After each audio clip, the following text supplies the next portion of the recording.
KBC वाले सुशील कुमार याद है?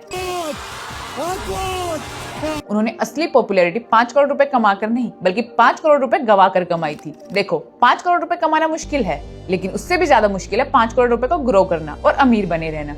लेकिन अगर तुमने गलती से 5 करोड़ क्या 3 करोड़ रुपए भी कमा लिए तो ये पैसा कभी खत्म नहीं होगा। पर कैसे? तो सबसे पहले तुम्हें 3 करोड़ को 2 इक्वल पार्ट्स में डिवाइड करना है। पहले 1.5 करोड़ को बैंक की एफडी में डिपॉजिट करो, जहां से तुम्हें 6 से 7% का रिटर्न मिलेगा।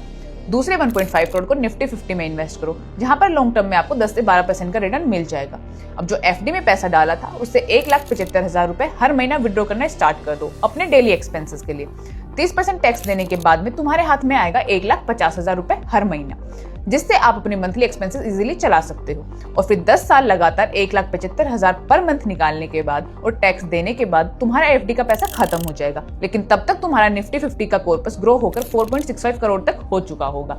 अब इस 4.65 करोड़ को फिर से 2 इक्वल पार्ट्स में डिवाइड करो। एक पार्ट निफ्टी 50 में इन्वेस्टेड रहने दो, दूसरा पार्ट 2.33 करोड़ का विड्रॉ करो और एफडी में डाल दो। बट यहाँ पे आपको कैपिटल गेन टैक्स देना पड़ेगा।